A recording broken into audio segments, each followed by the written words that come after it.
Assalamualaikum warahmatullahi wabarakatuh. Halo teman-teman, kami dari kelompok 2. Di video kali ini kami akan menjelaskan beberapa identifikasi mengenai tumbuhan yang ada di UIN. Jadi simak video berikut ini.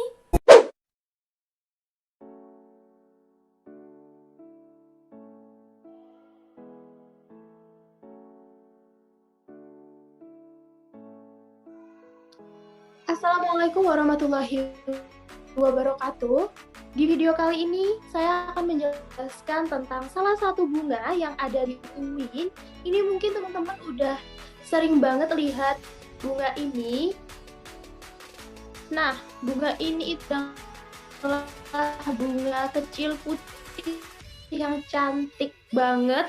Mungkin teman-teman bisa lihatnya itu kayak di bawah-bawah gitu, julang tinggi kayak gitu, yang familiar ya.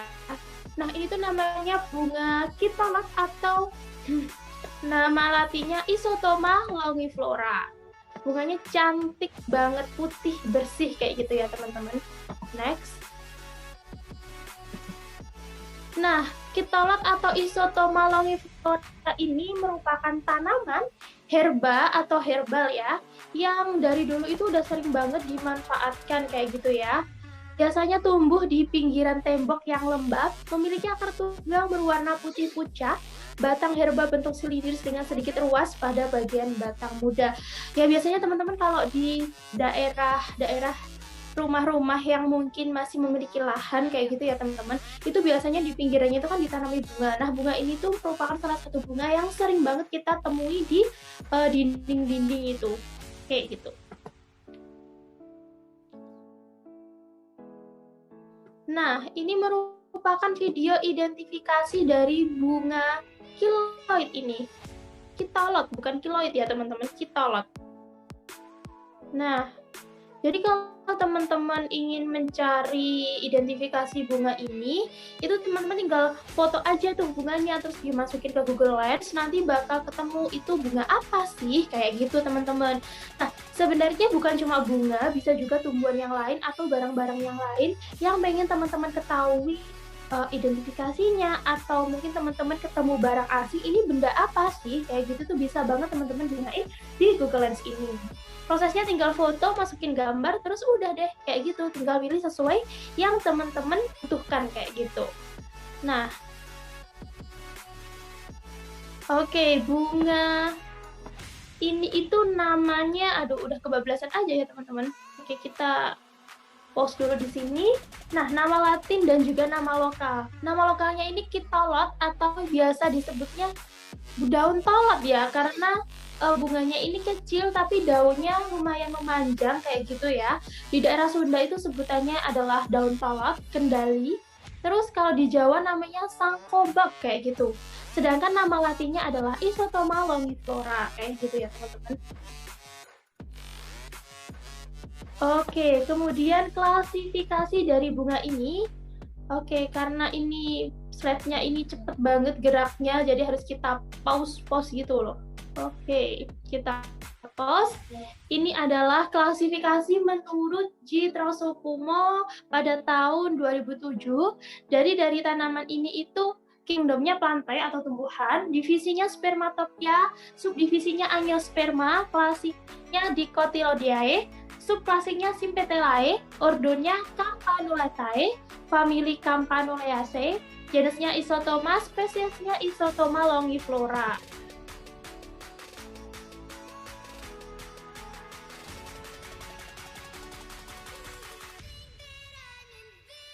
Nah, teman-teman, karena banyak banget manfaat, ini itu ada beberapa manfaat dari tumbuhan ini ya, sebagai obat mata, obat sakit gigi, obat luka, obat radang tenggorokan. Nah, sebenarnya kan Tuhan menciptakan banyak banget tanaman yang ada di muka bumi ini itu pasti memiliki manfaat gitu ya teman-teman. Nah, salah satu manfaatnya itu ya biasanya sangat berguna gitu bagi makhluk hidup atau kelangsungan hidup, terutama manusia kayak gitu. Seperti bunga kitolot yang mungkin kita anggap hanya biasa saja, bukan biasa dalam artian tidak indah ya teman-teman. Maksudnya indah dipandang saja, tidak bisa dimanfaatkan, atau kita mungkin tidak mengetahui manfaatnya, ternyata menyimpan banyak banget manfaatnya, yaitu sebagai obat mata, obat sakit gigi, obat luka, dan juga obat tenggorokan kayak gitu. Salah satu suku yang ada di Banyuwangi, teman-teman, itu biasanya digunakan sebagai obat tetes mata, seperti itu.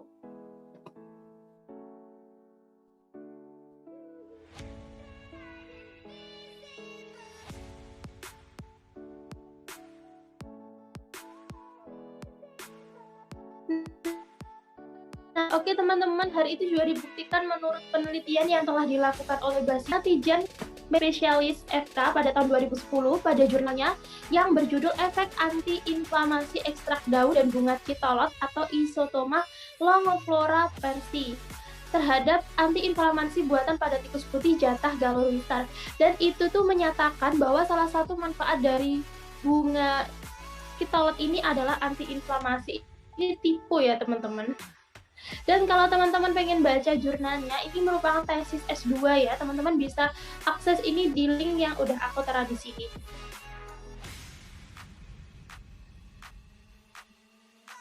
Nah, kemudian karena kita jurusan kimia ya teman-teman, karena kita jurusan kimia pasti teman-teman pada tanya nih, bunga ini bisa nggak sih digunakan sebagai indikator asam basa pada uji kimia kayak gitu ya. Nah, jawabannya itu belum ada ilmuwan yang meneliti tentang bunga kitolot ini sebagai asam basa. Mungkin yang sering kita jumpai itu misalnya bunga mawar, bunga sepatu itu sering banget dipakai buat identifikasi asam basa atau sebagai indikator alami. Tapi untuk bunga kitolot ini belum ada teman-teman, belum ada penelitian tentang hal tersebut. Tapi banyak banget penelitian tentang bunga kitolot ini sebagai obat kayak gitu ya teman-teman. Misalnya ini ya seperti yang udah aku bilang tadi, ada yang anti-inflamasi, ada juga yang sebagai obat mata kayak gitu, lebih tepatnya kayak obat rabun kayak gitu ya teman-teman. Nah, beberapa penelitian juga menyatakan bahwa di dalam bunga ini tuh terdapat bahan kimia seperti alkaloid, lobenin, lobelamid, isotomin, dan daunnya itu memiliki kandungan alkaloid, saponin, flavonoid, dan juga polifenol kayak gitu teman-teman. Nah, meskipun belum ada penelitian tentang hal tersebut, tapi tidak mengubah banyaknya manfaat dari bunga ini seperti itu. Nah, itu tadi penjelasan singkat tentang bunga kitolot ini. Semoga bisa bermanfaat buat teman-teman. See you!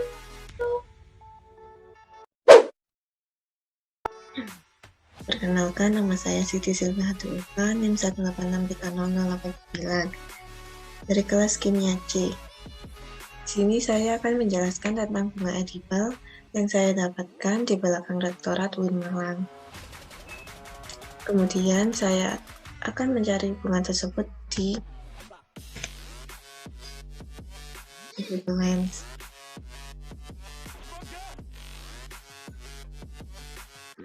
Dan saya mendapatkan bahwa bunga tersebut bernama bunga sepatu atau kembang sepatu. Kemudian saya bisa menelusuri semua pencarian tentang bunga sepatu tersebut.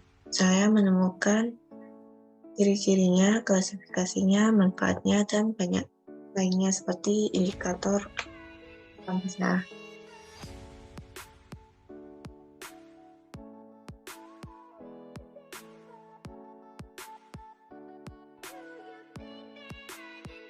Bunga sepatu adalah tanaman semak suku Malvaceae yang berasal dari Asia Timur dan banyak ditanam sebagai tanaman hias di daerah tropis dan subtropis. Bunga tersebut berukuran besar, berwarna merah, dan tidak berbau.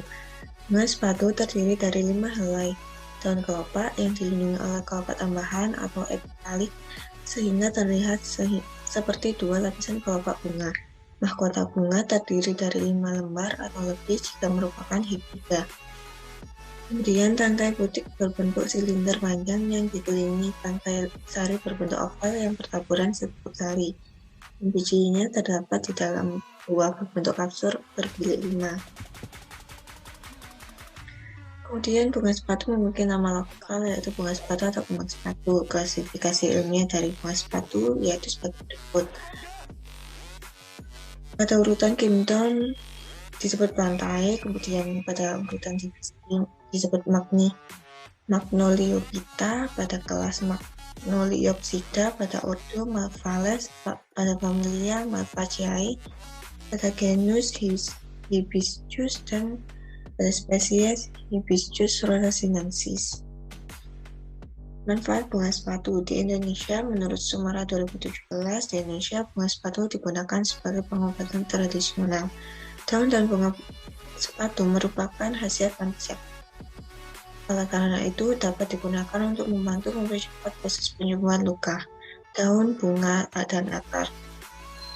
Hibiscus rosasinensis mengandung flavonoida. Di samping itu, daunnya juga mengandung saponin dan polifenol. Bunga mengandung polifenol, akarnya juga mengandung tanin, saponin. Peranan flavonoida adalah melancarkan peredaran ke seluruh tubuh dan mencegah terjadinya penyumbatan pembuluh darah, antiinflamasi, dan sebagai anti nyeri atau analgesik. Bunga sepatu digunakan sebagai pengobatan tradisional dilakukan dengan cara dilemakkan. Kemudian manfaat lainnya dari bunga sepatu yaitu yang pertama menurunkan tekanan darah. Salah satu manfaat bunga sepatu adalah untuk menurunkan tekanan darah. Ulasan 5 studi tahun 2015 menemukan bahwa teh bunga sepatu dapat menurunkan tekanan darah sistolik dan diastolik. Kemudian manfaat yang kedua yaitu memelihara kesehatan hati. Teh bunga sepatu juga diteliti dapat meningkatkan kesehatan hati dan membantu membuatnya bekerja secara efisien.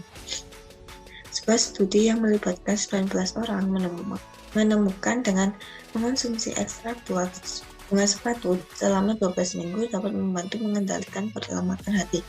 Kondisi ini ditandai dengan menumpuknya lemak di hati dan beresiko memicu gagal hati. Kemudian manfaat yang ketiga yaitu menurunkan berat badan.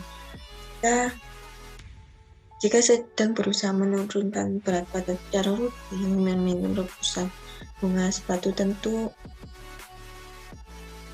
perlu dicoba. Teh bunga sepatu juga bisa dijadikan pengganti minuman teh manis berkalori tinggi seperti soda dan jus. Kemudian manfaat lainnya yang terakhir yaitu menurunkan risiko kanker. Bunga sepatu mengandung polifenol, kelompok senyawa yang memiliki sifat kanker. Selain itu, bunga sepatu juga memiliki sifat antioksidan kuat yang membuat bunga sepatu dapat mencegah pertumbuhan kanker. Dalam satu penelitian saksi diketahui ekstrak bunga sepatu dapat mengganggu pertumbuhan sel dan mengurangi inflasi kanker mulut dan sel plasma.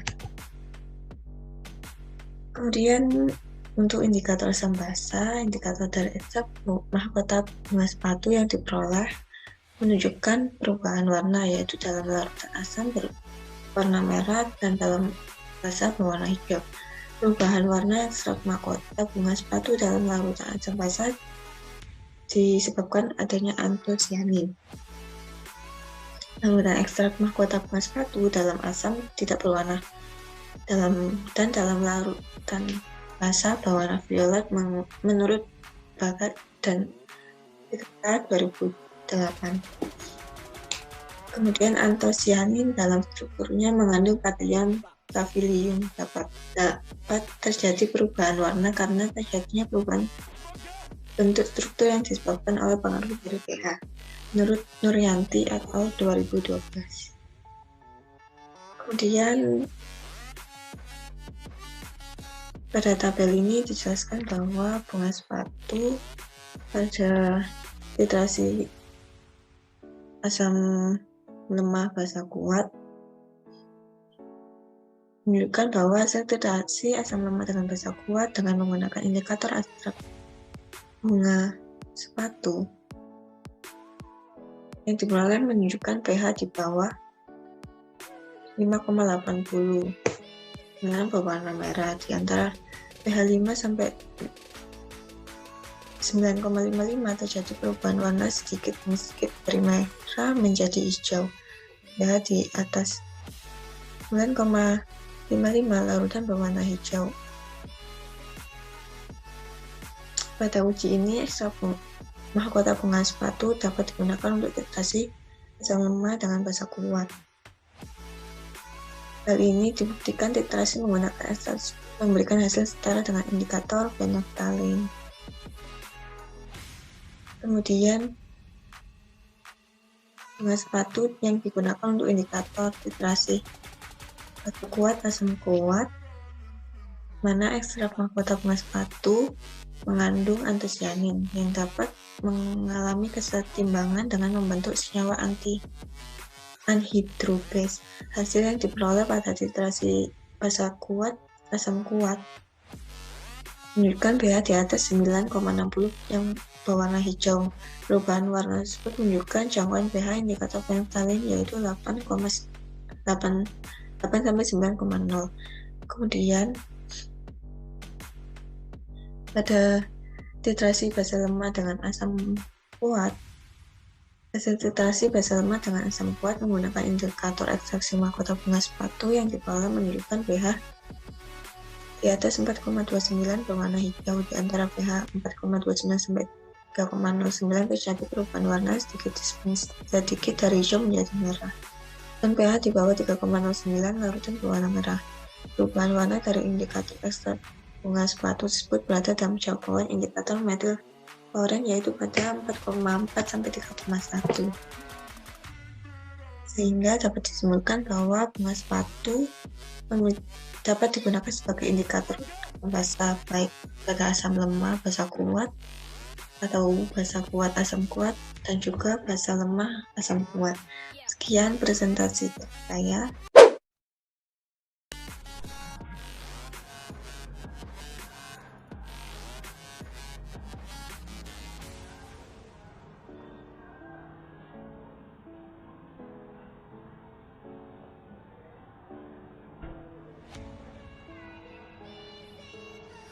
Saya Citra Salasa Amanda dengan NIM 210603110089 dari kelas Kimia C. Pada kesempatan kali ini saya akan mendeskripsikan dan menjelaskan tentang bunga yang didapat di sekitar UIN Maulana Malik Ibrahim Malang.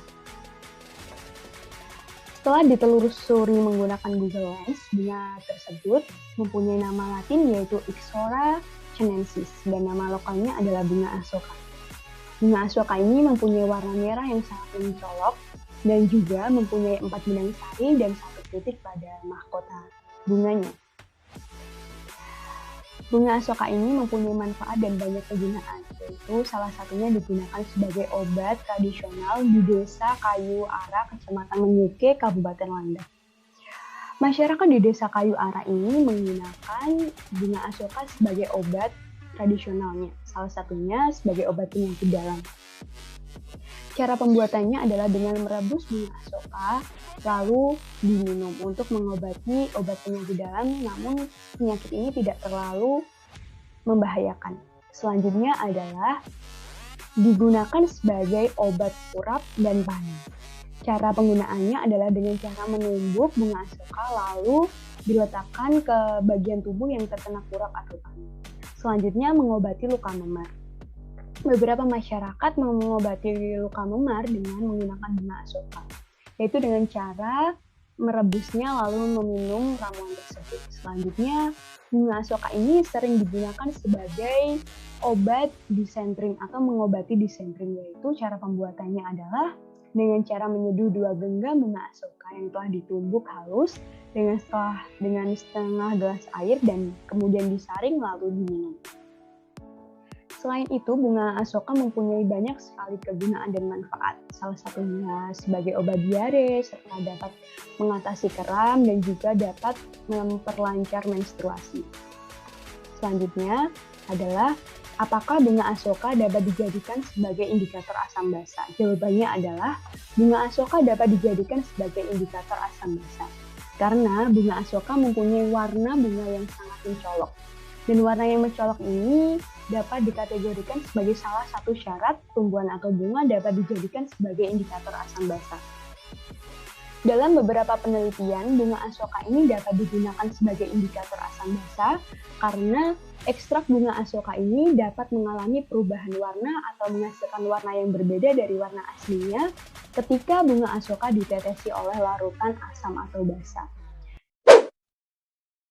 Kali ini saya, Bilkis Nabila, dengan NIM 210603110031 akan membahas tentang salah satu tanaman yang berada di kampus saya, yaitu UIN Malang, yang memiliki nama lokal lidah buaya. Nah, lidah buaya ini memiliki nama latin aloe vera. Selanjutnya, manfaat dari lidah buaya sendiri ialah yang pertama, mengatasi kulit kering. Pasalnya, dalam lidah buaya ini terkandung mineral, enzim, antioksidan, vitamin A, C, dan E yang baik untuk menguatkan lapisan pelindung kulit sehingga mampu membuat kulit menjadi lebih lembab. Selanjutnya, manfaat yang kedua ialah menghilangkan jerawat. Manfaat lidah buaya untuk mengatasi jerawat ini mungkin diperoleh berkat kandungan asam salisilat dan senyawa antiseptik lain di dalamnya yang dapat membantu membunuh bakteri penyebab jerawat. Lalu yang ketiga ialah mengatasi mata bengkak. Mengoleskan lidah buaya ke area bawah mata diyakini dapat membantu mengatasi mata bengkak. Hal ini karena lidah buaya memiliki kemampuan untuk meningkatkan aliran darah. Nah, untuk manfaat yang keempat ialah mengurangi ketombe. Nah, ketombe ini dapat disebabkan oleh berbagai hal, seperti kulit kepala berminyak, akumulasi sel-sel mati, atau bahkan infeksi di kepala. Dalam hal ini, aloe vera atau lidah buaya dapat membantu menghilangkan sel-sel mati dari kulit kepala. Selain itu, sifat antimikroba dan dalam aloe vera mampu melawan infeksi dan menenangkan kulit kepala. Selanjutnya, manfaat yang kelima ialah meredakan gatal atau ruam dan mengobati luka bakar ringan. Menurut penelitian, menggunakan obat kumur yang mengandung gel lidah buaya dapat membantu mengurangi rasa gatal dan ruam pada mulut dan kulit. Cara menggunakannya ialah cuci dan potong lidah buaya. Ambil daging buahnya yang berupa gel, lalu masukkan pada wadah dan dapat langsung dioleskan pada kulit, wajah, kulit kepala, ataupun rambut. Setelah itu, diamkan beberapa menit hingga meresap dan bilas dengan air. Nah, untuk manfaat selanjutnya ialah sebagai antiinflamasi. Lalu dapat menghidrasi tubuh dan melancarkan buang air besar. Tanaman lidah buaya ini sangat padat air, sehingga minum minuman yang terbuat dari lidah buaya ideal untuk mencegah dan mengobati dehidrasi.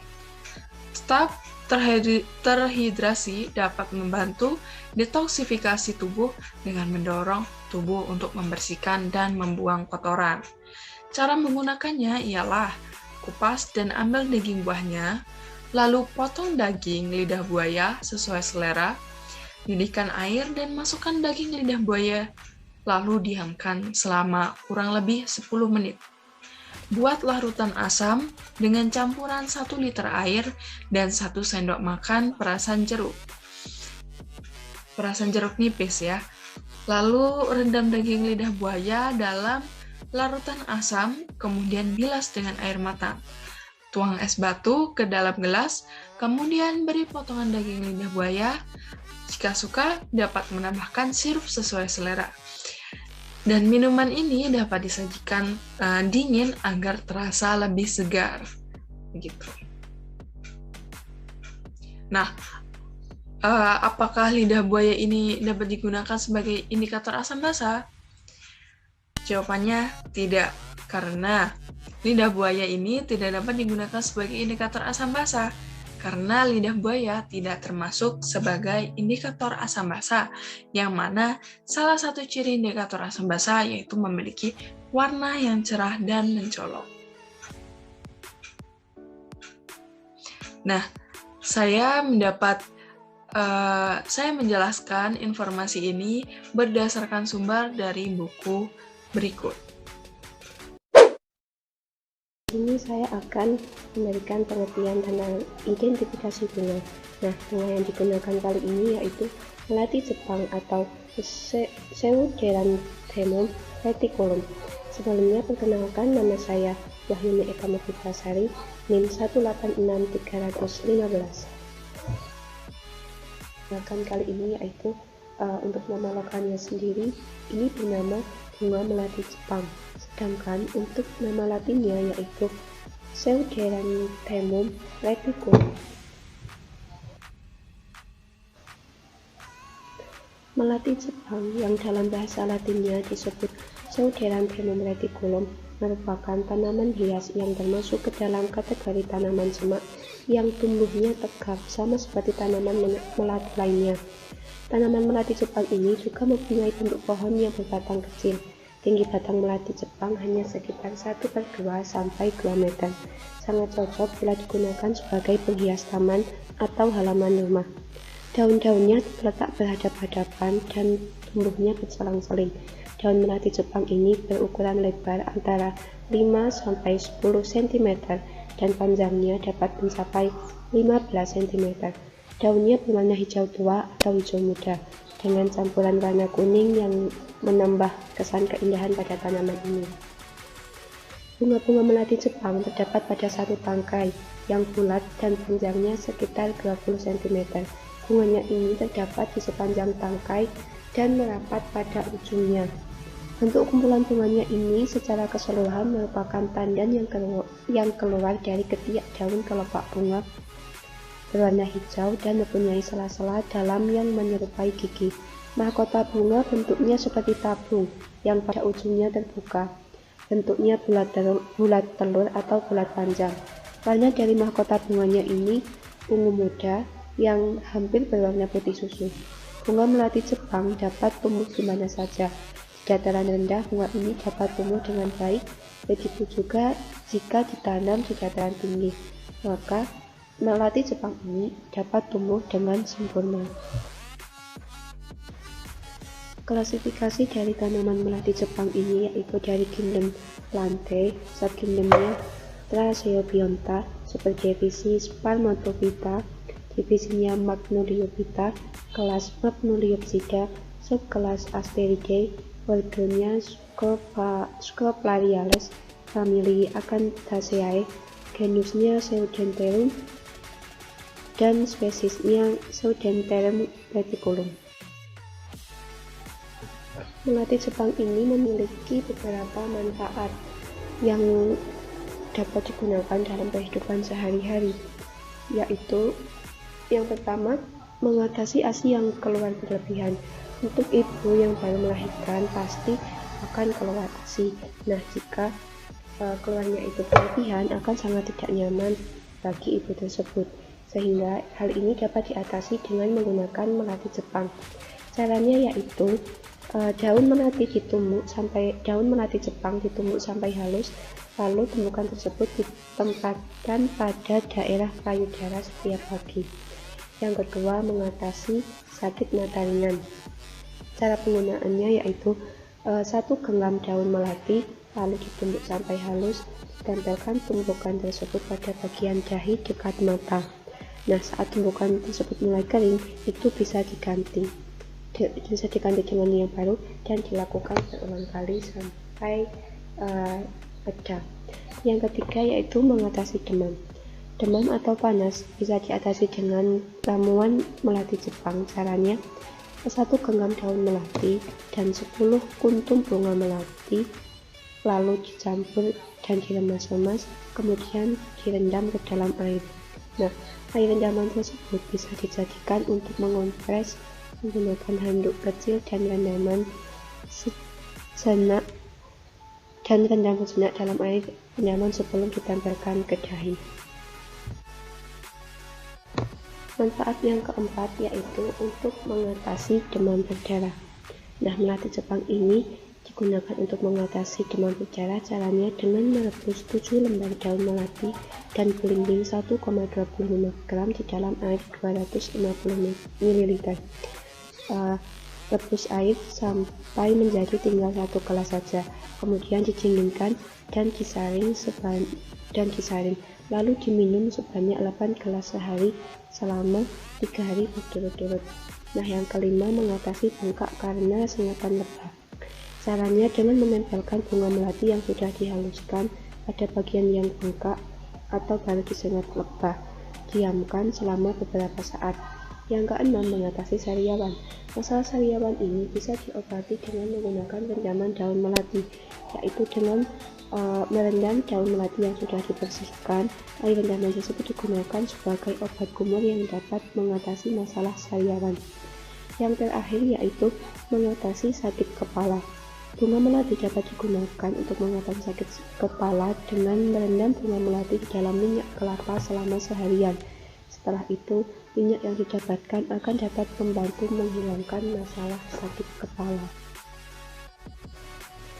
Selain bermanfaat untuk kesehatan, tanaman melati Jepang ini juga mempunyai nilai ekonomis yang tinggi.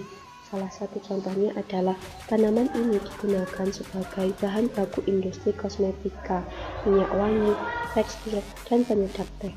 Potensi tersebut dikarenakan oleh kandungan minyak atsiri yang dikenal bermutu baik, meliputi senyawa-senyawa seperti livalilasetat, indol, dan benzil. Selain itu, bunga melati juga bermanfaat dalam terapi kesehatan, antara lain untuk mengobati penyakit sesak nafas, sakit kepala, demam, dan stres. Di pasaran, minyak bunga melati Jepang dijual bebas dalam dua bentuk, yaitu minyak melati dalam bentuk konsentrat dan absolut. Dalam bentuk konsentrat, minyak bunga melati masih banyak mengandung zat warna, lilin, dan berbagai komponen penyusun minyak atsiri. Sedangkan dalam bentuk absolut, komponen-komponen tersebut telah mengalami pemisahan lebih lanjut atau telah mengalami pemurnian. Bunga melati Jepang ini tidak dapat digunakan sebagai indikator asal basa, karena dominan warna pada bunga melati Jepang ini yaitu berwarna hijau, sehingga tidak dapat jika dihaluskan dan kemudian ditetesi dengan cairan asam ataupun basa tidak dapat merubah warna dari bunga tersebut. Saya Anissa Febrianti dengan NIM 2106031100017 akan menjelaskan tentang tanaman Euphorbia cotinifolia. Pada kali ini akan dijelaskan tentang tanaman Euphorbia cotinifolia. Nama populer dari tanaman ini adalah Herbal Mala Caribbean Copper Plant. Nama latinnya disebut Euphorbia cotinifolia, sejenis keluarga Euphorbiaceae. Euphorbia cotinifolia adalah semak merah berdaun lebar yang berasal dari Meksiko dan Amerika Selatan. Tanaman ini biasanya ditanam di halaman depan teras, tanaman pembatas, tanaman indoor maupun tanaman pot.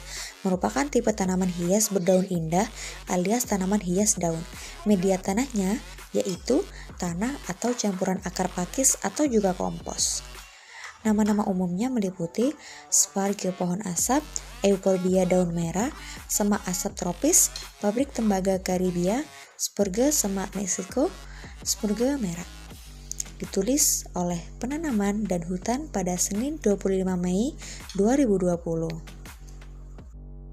Tanaman hias ini merupakan tanaman hias daun dengan warna daun ungu kemerahan berbentuk bulat telur mendekati peltate atau orbikular, yang panjang daunnya sekitar 5 hingga 7 cm dengan diameter 4 hingga 5 cm. Batang dan daun mudanya berwarna ungu kemerahan, daun yang telah tua berwarna ungu gelap. Terdapat bunga kecil dan tidak menarik seperti daunnya berwarna, ditampilkan dan muncul di ujung tanaman. Jenis tanaman Euphorbia atau tanaman mahkota duri menghasilkan getah beracun ketika batang keunguan yang memegang tangkai daun panjang patah. Biasa digunakan dalam pengobatan tradisional di Amerika Tengah, tetapi itu adalah iritasi kulit. Di Amerika Utara, Euphorbia cotinifolia umumnya ditanam sebagai tanaman hias dengan metode perawatan tanaman. Daun tanaman hias yang berwarna merah mengandung antosianin. Antosianin adalah pigmen yang larut di air yang secara alami terdapat pada berbagai jenis tumbuhan. Sesuai namanya, pigmen ini memberikan warna pada bunga, buah, dan daun tumbuhan hijau, dan telah banyak digunakan sebagai pewarna alami pada berbagai produk pangan dan berbagai aplikasi lainnya. Fungsi antosianin sebagai antioksidan di dalam tubuh sehingga dapat mencegah terjadinya aterosklerosis, penyakit penyumbatan pembuluh darah. Antosianin bekerja menghambat proses aterogenesis dengan mengoksidasi lemak jahat dalam tubuh, yaitu lipoprotein densitas rendah. Ekstrak tanaman hias tersebut digunakan sebagai indikator titrasi asam basa. Di dalam titrat dan titran yang ditambah indikator dari ekstrak tanaman yang mengandung antosianin memberikan perubahan warna yang jelas untuk menunjukkan titik ekivalen dan memberikan hasil yang setara dengan indikator pembanding phenolphthalein dan methyl orange atau indikator sintetis. Dikutip dari Nuryanti S. DKK pada tahun 2010. Berikut adalah hasil pencarian di Google Lens tentang tanaman Euphorbia cotinifolia ini.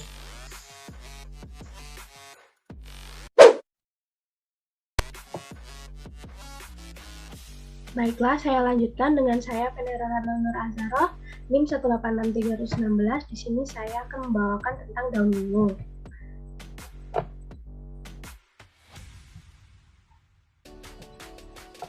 Nama Latin dari daun ungu atau daun ungu yaitu Grapillum pictum, dengan nama lokal yaitu daun ungu atau daun ungu. Nah, nama lokal ini tergantung di daerah masing-masing ya. Kalau di Jawa itu namanya demung tulak ungu, di Sunda namanya handilium, di Madura namanya karotong, di Ternate namanya kadi-kadi kobi, dan di Ambon dinamai daun putri. Berikut adalah klasifikasinya. Daun ungu kingdomnya termasuk dalam plantae, kemudian subkingdomnya Tracheobionta, subdivisi Spermatophyta, divisinya Magnoliophyta, kelasnya Magnoliopsida, subkelasnya Asteridae, ordonya Scrofulariales, familinya Acanthaceae, genusnya Grapillum, dan spesiesnya Graptophyllum pictum Grif. Nah, di sini dapat kita lihat ya, daunnya yang berwarna ungu yang tertutup daun besar itu. Di sini saya mendapatkan di sekitar UIN saya menemukannya di dekat UMKM Simponi. Nah, manfaat dari daun ungu. Jadi daun ungu ini ternyata telah diteliti oleh beberapa ilmuwan, di mana pada penelitian yang telah dilakukan oleh Ahmad H. dan Sudikdo S. dari Litbang PT Kimia Farma dan Departemen Kimia ITB didapatkan bahwa kandungan komponen kimia dari daun ungu diantaranya meliputi senyawa steroid, alkaloid, dan tanin. Nah, selain komponen-komponen tersebut, daun tumbuhan ini atau daun ungu ini mengandung alkaloid yang tidak beracun seperti glikosida, steroid, saponin, tanin, klorofil, kalsium oksalat, asam format, dan lemak. Nah, batang dari daun ungu itu mengandung kalsium oksalat, asam formik, dan lemak. Bagian yang digunakan dari daun ungu ini antara lain yakni daunnya, kulit, batang, serta bunganya. Daun dari daun ungu berkhasiat untuk mengatasi wasir atau hemoroid dan sembelit atau konstipasi. Bunganya dapat digunakan untuk mengatasi datang haid yang tidak lancar. Tanaman daun ungu juga mengandung kandungan kimia antara lain asam oksalat, kalsium oksalat, asam format, dan lemak. Nah, dengan berbagai kandungan kimia tersebut, daun ungu mempunyai sifat sebagai antiinflamasi, anti plak gigi, dan mencegah sakit ketika menopause. Dapat mencegah juga peluru kencing, mempercepat pemasakan bisul, pencaharingan atau laksatif, pelembut kulit atau emollient, serta wasir. Nah, di mana cara penggunaan atau konsumsi dari daun ungu ini adalah sebagai berikut. Dari Profesor Dr.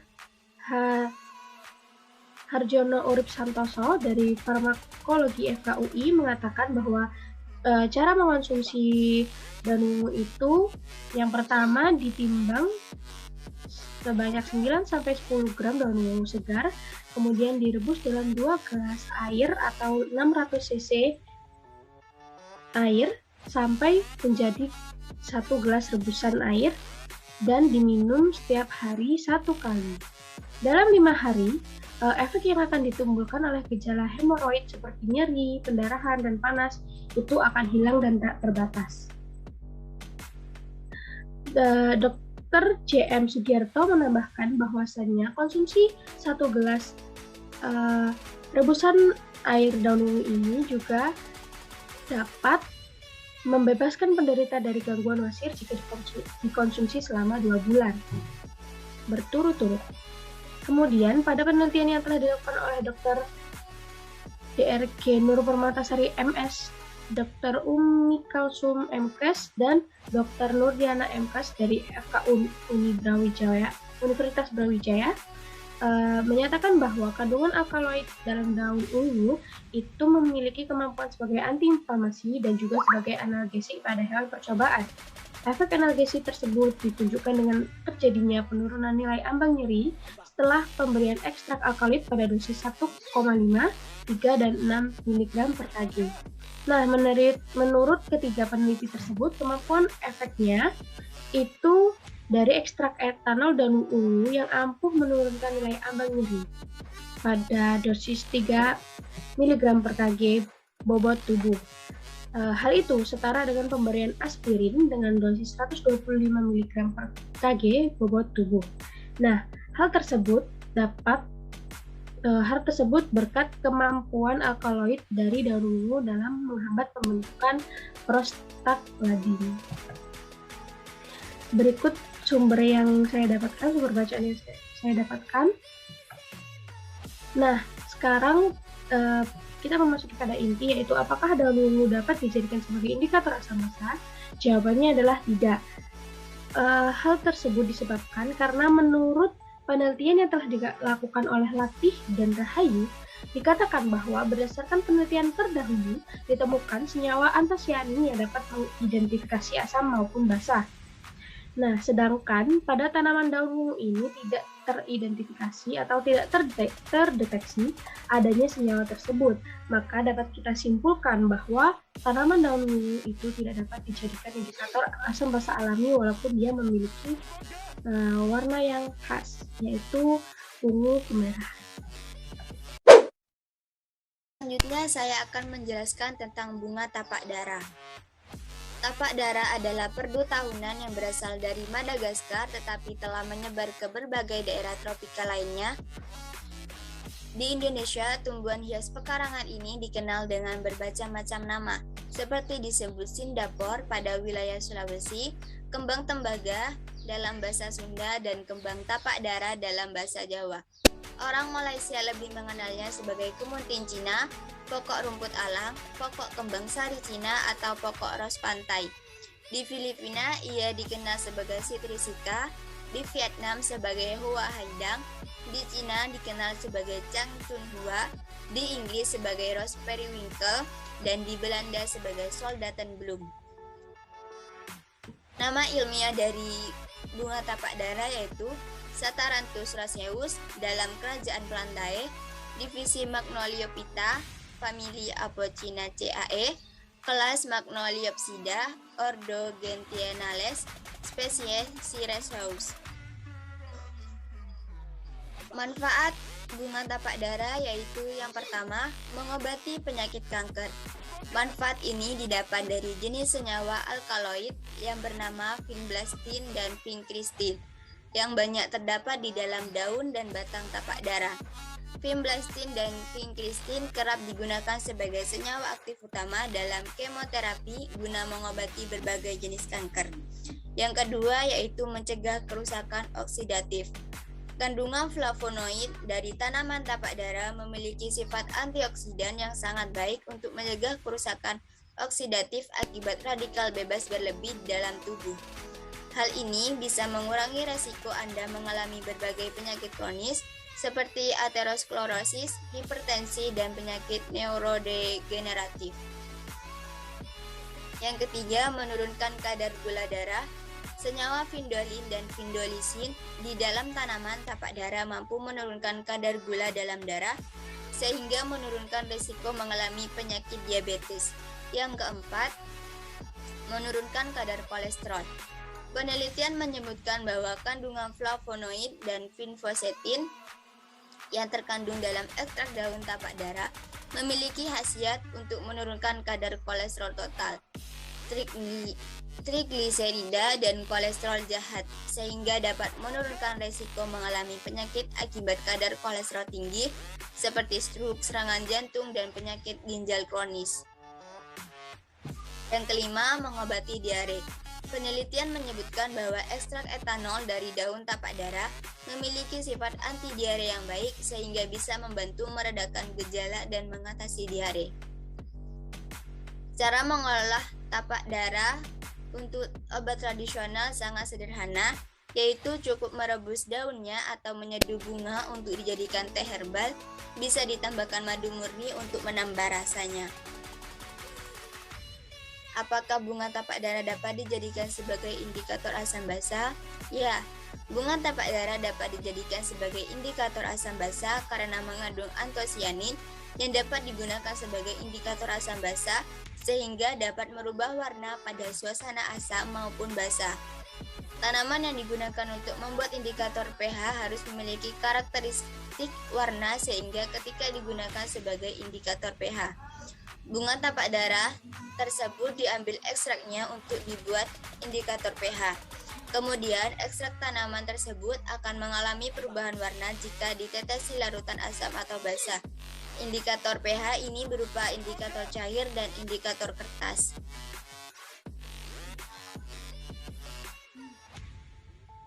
Oke teman-teman, itu tadi penjelasan singkat mengenai identifikasi beberapa tumbuhan yang ada di UIN. Semoga bisa bermanfaat dan menambah wawasan kita semua. Kami dari kelompok 2 pamit. Wassalamualaikum warahmatullahi wabarakatuh.